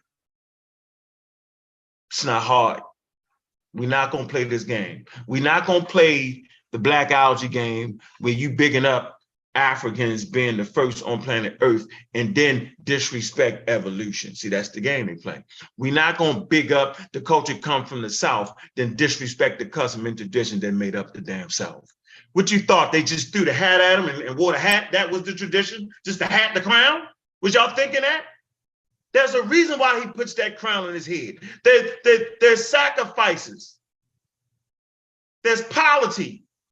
There's custom and traditions that come with wearing that hat. Knock it off, y'all playing. I rest my case. I hope I drove that point home. Reggie. Want to say something, Governor? Reggie about to fall asleep over there. No, I was gonna say on page 155, it say right here, it's in the notes, it say a distinctive early feature of this complex, the burial of servants to accompany the rulers into the afterlife, evoke historically shared ideas about death already deeply embedded, it appears, in the Middle Nile culture in the 4th millennium BC. In contrast, human sacrifices and royal rituals of some recent Niger-Congo-speaking kingdoms, such as Benin and Dahomey, belong to a quite different conceptual system. They were just that, sacrifices, prominently guides or invoking sacred power, and not statements about afterlife. It's not statements about life after death. So what they were doing in Egypt was more about the afterlife, but you know what I'm saying. But the more recent, like other cultures outside of that, they were just plain just sacrifice. You know what I'm saying, for whatever deity they worship. Middle Nile, that's them brown. Yeah, well, I mean that's where we at. Where you at? Who was on there? Who was next? Reggie. Zoo Chickadoo. How you say your name? Okay. Oh, Zoo. Chedo. You tell her what's going on, bro. What you got to add? Then we're gonna Man, I'm with y'all on everything y'all saying, man. You know, I really don't care about human sacrifice. If they kill some motherfuckers over there, I really don't. Watch your language. You gotta watch your language, yo. I feel it. I feel it. My bad. You know, as far as people bringing practices into the modern age, that of course is backwards. Right. That is completely backwards. Right. In America, though, people still do sacrifice. Muslim Americans, Arab Americans sacrifice on Eid every year. Pan-Africans do it, yo. Do what? What they do? Muslim Americans sacrifice a sheep, a goat. Afrocentrics do it. Do what? Yeah, of course. I'm pro sacrifice. I'm pro whatever your shit is. Do that. But this is the thing. But this is the Wait, thing. hold on, I'm confused. I know to listen. Are you saying that an African American sacrifices sheep? Who said that? If you are Muslim, You said that though, Kent. Stop playing, Kent. I didn't say that. You did say that, Kent. I didn't say they sacrificing sheep. What you I'm say? saying African Americans is doing sacrifices. He turned the guns on you, huh? Hey, Zoo Cheddar. Hey, Cheddar, what you just said? What? What? In modern times, we got African Americans doing sacrifices on some African culture type status. Oh yeah. And All Zoo Cheddar, Hey, said it's backwards, and I agree with him 100%. yeah. Okay. Well, But listen though.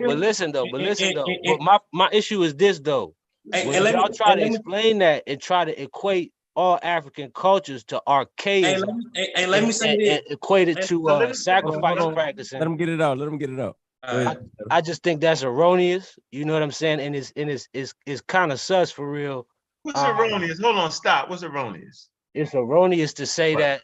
It's What? erroneous to say that to equate animal sacrifice and human sacrifice to African spiritual traditions. Period. Okay,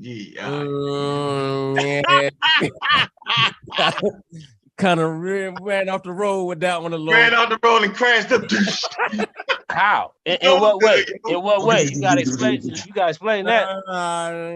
So you're saying that an African tradition. I'm You're not saying saying that that, the African tradition on the continent right now doesn't exist without animal sacrifice or any kind of sacrifice. I'm gonna let Gullah go. Go ahead, Gullah. No, I wasn't saying shit in real time and shit in real African American culture. It is human sacrifices. It's in gangbang culture. It's called drive-bys. You know what I'm saying? Come on, They Gullah.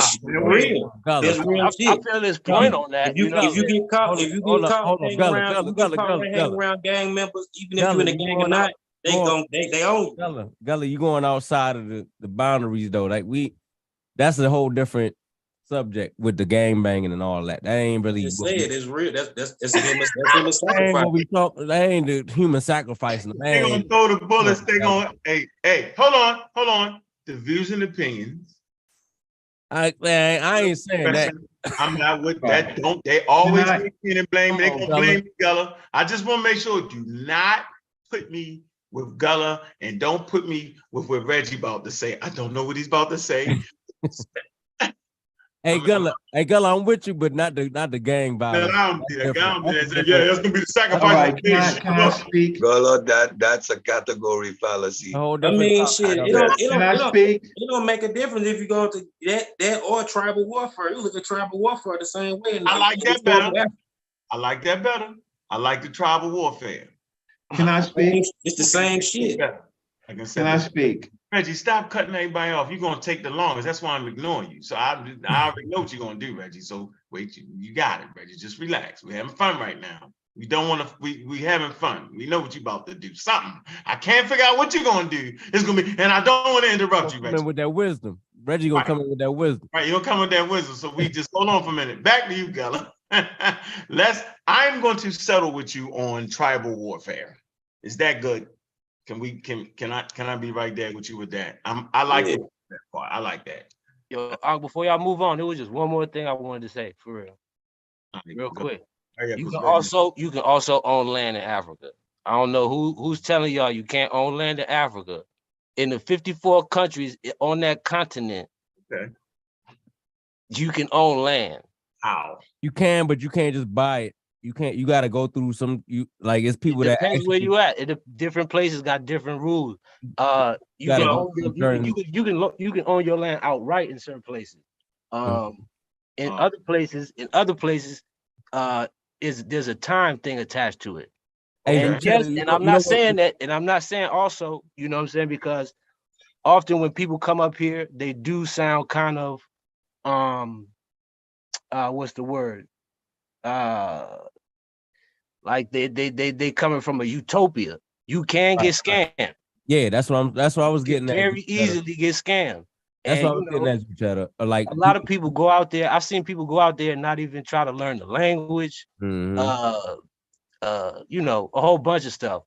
But you get scammed right here in the United States, probably right down your block. Hey, Zuchetta, but it's a whole different thing when you go to a whole nother country and you move over there thinking you about to buy like 100 acres and they take your money and you realize like, oh snap, I had to go through these procedures No, to that's a get this fact. land. That's a fact. That's a fact. There are a lot of Like, scammers. You know what I'm saying? you That already take over there at advantage that of you. point. You feel me? You already over there and you think you about to get something that you ain't about to get. Now you got to, it's a whole nother process And to come back. that's why when these conversations come up, I always say that, you know, we need more exchange and real dialogue on both sides Yeah. to prepare Yeah. people culturally But what the and realistic, mentally, you know what I'm saying? Because both it's sides. real on both sides.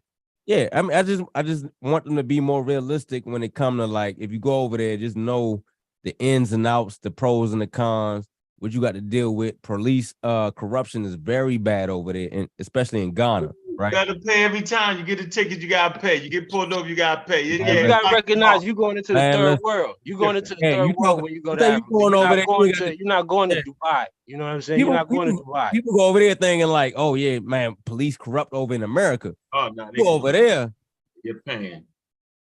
It ain't, man. Yeah, but it's not all bad too, though. You know what I'm saying? I gotta get a pushback. I gotta get a pushback too. I ain't saying it was bad. I'm saying you gotta pay to play. Go ahead, Reggie. Wow. Okay, so so I think that you're all on it, right? Here is the flip-flop, right? The major contradiction. Who most of us are, the majority of us are people from West and Central Africa, right? 1,000 years ago, let's say 1,000 years ago to 500 years ago, we are direct descendants of people who were engaged in human sacrifice. So we have whole groups of people, the Akans, the Akan groups of people warred and sacrificed themselves. The people in Nigeria sacrificed themselves. Mali, sacrifice was a part of our tradition. We carried that tradition on and we find it in the New World in Haiti, right? And with practices of voodoo. And in South America and other Cuba, Santeria and Candomblé, right? But we want to sterilize ancient Egypt. And we come from direct descendants of people who practiced Ifa, Yoruba, the Bosom, right? And so that is a major contradiction. We're closer to the people who actually continued the tradition than we are from the Nubians and the ancient Egyptians. But we want to go back in time because some of us want to play with Kemet and play with Nubia to sterilize it, but they don't want to go back to who we really are, which is people trafficked and enslaved in America. And that's the major contradiction of it all, right? So we can put on a costume, play with this symbol, right? Play with this symbol and all of this stuff. This is actually a word that says living. And we want to play with the symbol, but we don't understand this side of it here, right? Those Africans fought against each other. Death was a everyday occurrence, especially in the Nubian and Nile Valley. People were dying all the time through warfare.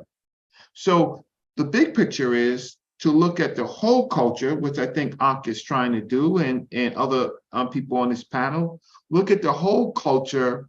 But when you single out just the human sacrifice, you miss the warfare, right?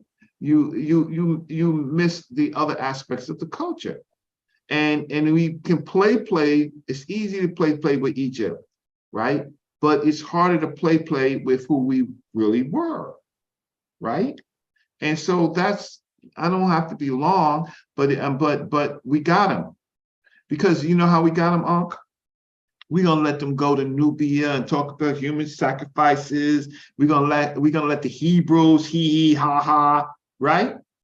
But all of us, Hebrews included, came out, those converts calling themselves Hebrews, they came out of West Africa. Now they converted and they lost their goddamn minds, but 1,000 years ago, right? they were West Africans, Congolese, Nigerians, Ghanaians, Gambians, etc., etc. So you got my point. So what we're doing is what Europeans has taught us to do, to be modular, to be isolate, and not look at the whole picture. But 1,000 years ago, we were involved in that. And you know, some of the Africans in the slave trade, they were happy to get on those slave ships because they were captives and they were going to be sacrificed, right? That's the dynamics and the ugly truth. So the uglier truth is 1,000 years ago.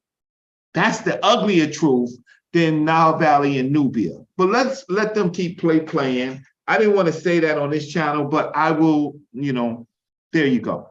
If I may, I'm with you on that, brother Reggie.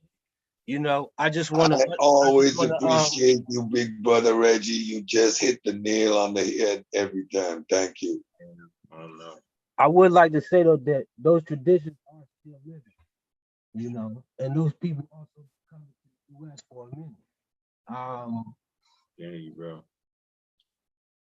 Like I could show you places where the traditional systems, you know, work hand in hand with a lot of the scientific community, you know. So those things are still alive and still evolving, you know, just in the same way that we're still alive and still evolving. So yeah. You know. Yeah. See, that's the point. That's when I speak about as being space age Africans, because we you know, we represent that evolution of culture. And I think it's a little bit crazy to go back into that time capsule and actually reenact that stuff. Those items, those things was made in a separate ecology. The value systems was different. And then we don't even give the people the real value system that they had. They had a human value system. You know, we literally make them float across West Africa and across the Serengeti, floating, right? Ain't did nothing. You know, it was the evil white people that came in and did everything crazy. It's the most craziest thing. You can't even learn your history in full context. You don't even know what to change or add on to your ancient culture. Yeah, I'm pro sacrifice. If it's part of your I am pro. Oh yeah.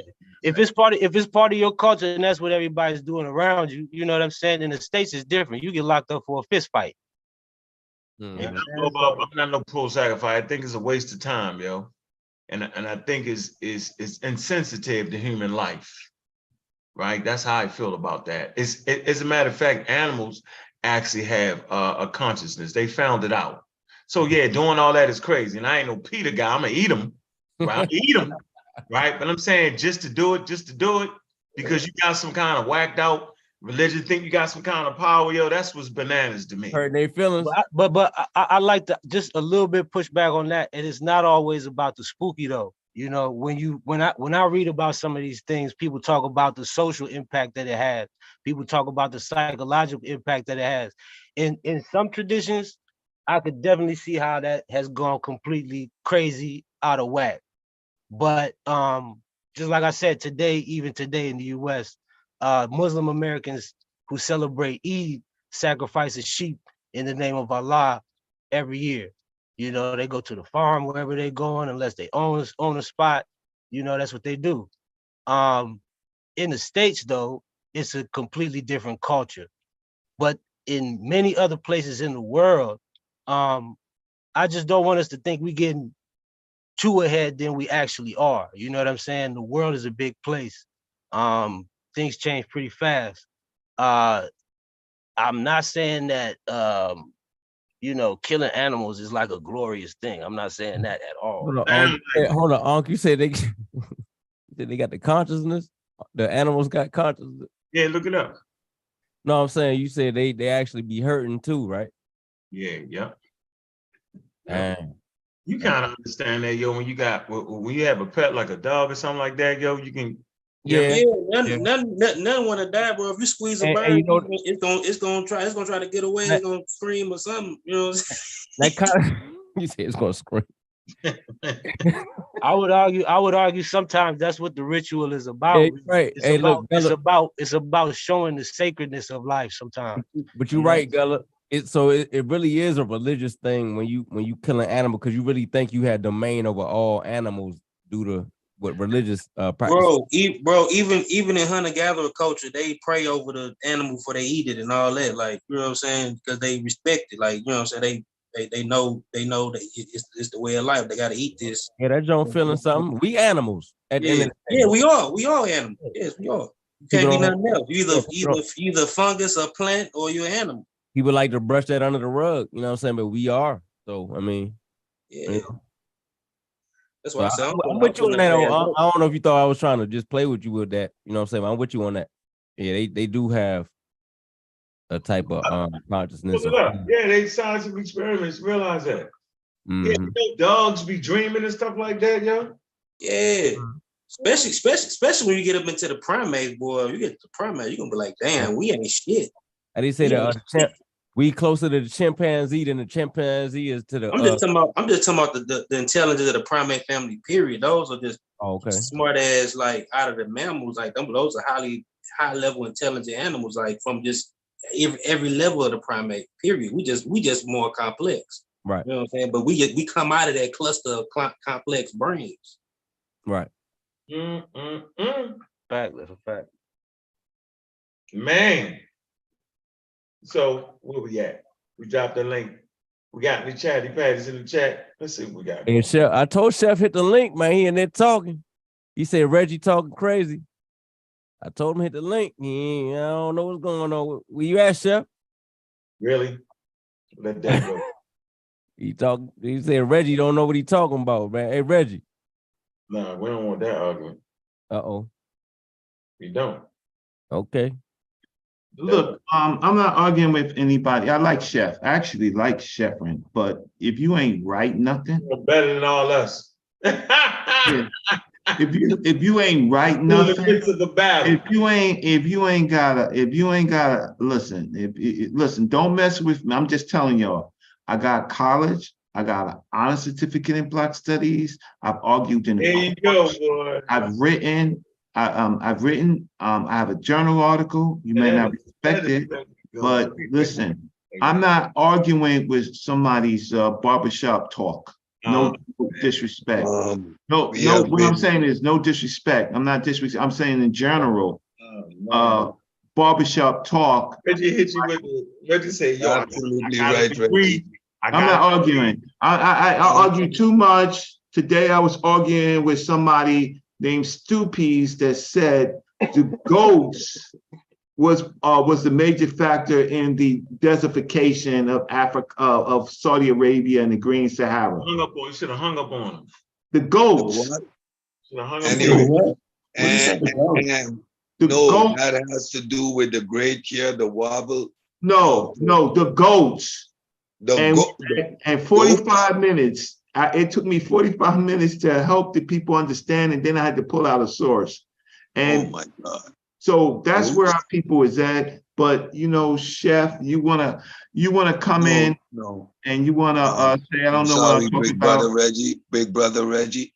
Unc started to show explaining exactly how these sacrifices came to be. I even questioned the logic, then he broke it down, and we came into understanding that retainer sacrifice, human sacrifice is the same thing, right? Yes, we have been discussing that. Now we see the comprehension issues when we get constantly a question as to when we're going to talk about retainer sacrifices. This is a basic comprehension issue. It doesn't warrant a discussion. Yeah. I mean, if you talk about Egypt, first you got to know the vocabulary, right? So you got to know what a retainer is. You're speaking English. You don't find that word in Nile Valley. What you find is follower. Now, so retainer sacrifice, right, or followers of a king, followers of a chief, right, in Nubia, right? They go where he goes. That's their that's their man, that's their or woman, right? They go where he goes. They take an oath, right? And so they go, and so that's their job, to protect him in life and in an afterlife, right? They have no status with the new king. It's going to be hard. And their thinking is better to go with the old king. But that's 4,000, 3,000, 5,000 years ago. What we could easily just again do is just go to the 1,000 years before the transatlantic slave trade, right? And the roots and why some of this, why was the Abrahamic, why was Islam so successful in Africa for a while? Why did it spread so quickly, right? Because it was a different set of rules, right, than the traditional African rules. And they played with Islam until they found out who their masters were. So when their masters said, uh-oh, slavery is ready now. You guys are all fattening off of this Islamic stuff. Well, now we need our supporters to go and take your people and drag them to the Red Sea and to Cairo and Saudi, because y'all swallowed the pill, right? It took them a while to do that. So I'll stop. Let me read the comment. Sunchild, funny as hell. It says, space age African sounds like an ego trip on a spaceship.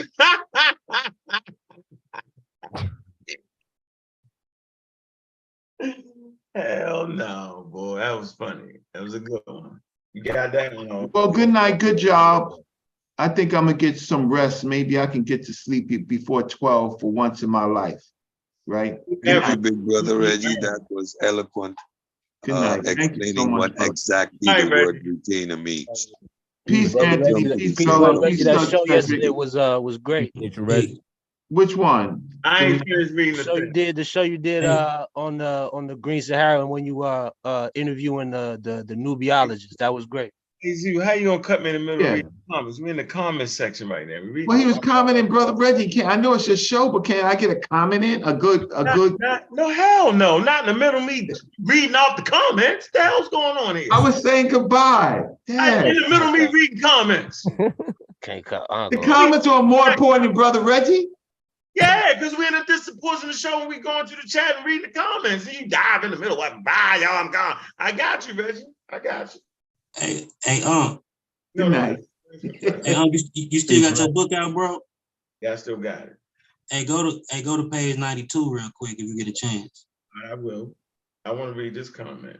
It says, Mr. D said, did all Africans practice sacrifices? No. Just like all humans on planet Earth don't practice sacrifices. No, they don't. It's a mixture. All right. Ask Jesus why God cast the spirits out the pit. Hold on, what page? Out the pit. What the hell? Hey, go to page man, 90. that was funny, yo. That was funny. Rab Funk. Hey,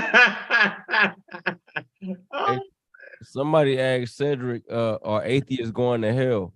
I don't know, man. Are these questions serious? What page, yo? What page? 92. Nah, atheists ain't going to hell because we don't believe no hell. Right. I want to do a show one day. Question. Hey, all right, so megalith, you said 95. Yeah, 92. Hey, to that point with the hell thing, I think we should do a show one day on the soul, yo, on that whole the soul thing. I think that would be and down where it say if we were able to travel back in time. Go ahead. If we was able to travel back in time. It say if we were able to travel back in time to visit the areas along the Middle Nile and southern Upper Egypt, 3500 BCE, we would discover there a long extended region of sacred chieftains and tiny sacred kingdoms. This, we know what that means, you know what I'm saying? What that was doing. And they say this long belt of small polities would have encompassed both the Eastern Sahelian communities in the south along the river and the southern Egyptian-speaking neighbors on the north. Oh, you stopped? Yeah, I was just showing you that, you know what I'm saying, even they were back in Napta Player time, they was just describing it was all them little sacred kingdoms with the culture.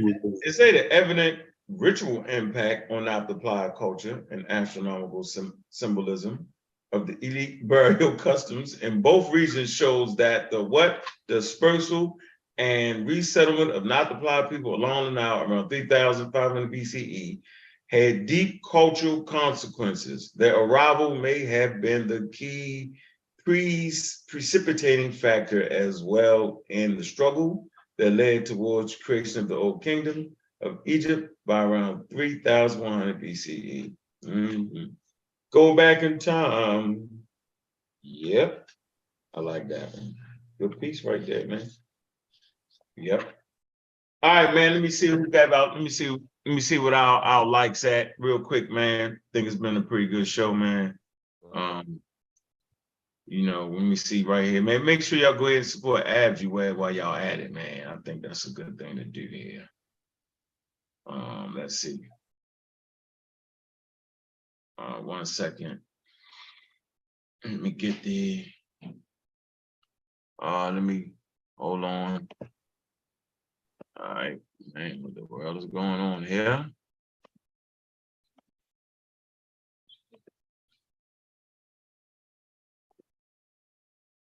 Man, I didn't mean to do that. All right. Let me get right here, man. Make sure y'all support the Abjuweb store, man. Get your Space Age African hoodies, man. Make sure y'all like and subscribe, man. Tell a friend, man. We had a good time here. I can already tell that some of y'all are gonna make the mistake and misunderstand what I said and then say what I didn't say. I already know how that go. That's okay. Eat dog in African culture, man. I'm talking African culture. No one took the time to deal with the rituals and the custom and traditions, yo. We have a long, ancient tradition that's brought forward by many communities. And the fact that people can't handle that, that's they on their own. Yeah, we know you're gonna be lost, Chef. You stay lost, bro. We get that part. We clearly understand. Yeah, that's easy. Go ahead. What was you ready to say? So we're the coalition that. Nah, I was about to say that. I'm about to say ain't nothing wrong with goddamn celebrating African cultures, man. Don't think with the Pseudo Killas is against y'all doing y'all hobbies, because that's what it is. It's a hobby. They ain't gonna do it for real though. That's my point. You modernize that to the point where it's African American. Ain't nothing wrong with hobby and it's make believe though. They're doing make believe. That's the real thing. We ain't got no problem with y'all hobby and African culture, but just be realistic and stop thinking everybody got to do what y'all doing. That's all I'm saying. You don't got to do all the hip hop is African culture. You don't got to do all the extra shit. Yeah, anybody that make you feel like that, man, they pseudo, and they on some trash for real. You know. My bad. I ain't even mean to cut you off like that, but I just had to interject. Good. I know you was. Yeah, I don't know. I think everybody got a right to do what they want to do. Playing, faking, however you want to do it. See, if I was up here, but see, that's the thing though. I don't agree with the fake part though. But if you harming animals, innocent animals, name on you. No. If I was up here saying I'm Bobby banging the scientist. Hold on, yo. If I was up here saying I'm Bobby banging the scientist, y'all can say, yo, I'm playing scientist, yo. I'm not. I'm directing you to the professors. I'm directing you to the scientists. I played experts. That's what are you a Black American or African American? And is there a difference? Does it matter to you? Nope. Just saying it according with flow you want to go with. Sometimes I'm Black American, sometimes I'm African American, sometimes I'm both. It's just a word, it's the way I feel it. You know what I'm saying? Some people like being Black Americans, saying it like because I'm Black and I'm proud. Absolutely proud of it. But I like the fact that I say African American and I can tie, my way back to the most ancient African cultures. Right? Yeah, I like to be able to talk about the most ancient burial grounds. ancient Africans, man. That's our ancestral originating grounds. I like to speak on that, man. I enjoy African culture, the flavor. I enjoy African culture in America. I enjoy watching African Americans play African. It's all in the game, man. We have all that. You know what I'm saying? So hey, it is what it is, man. We have fun though, but I just felt like it was time to bring some light around giving a scientific approach to just some light around some of the custom and traditions that gave rise to ancient Kemet. So I just wanted to make sure I put in that, man. Look, man, I dropped the Cash App, man. Appreciate you, Mr. Greg, for hitting with the Cash App, man. That was some love right there, man. Appreciate that. That makes sense. I sure do. Appreciate you. Yeah, man, if y'all don't drop the Cash App, man, just make sure y'all like and subscribe, man, and tell a friend, man. Be a part of the movement, man, of scientific literacy, man. The conversation at the high level, man. Yeah, make sure you check out the first show we did on Pseudo Killas today. Brother Anthony, yo, he kicked it.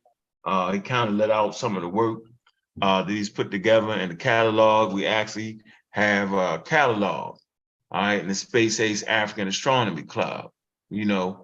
And appreciate you, Anthony, for your tireless work. Appreciate the presentation about the stars.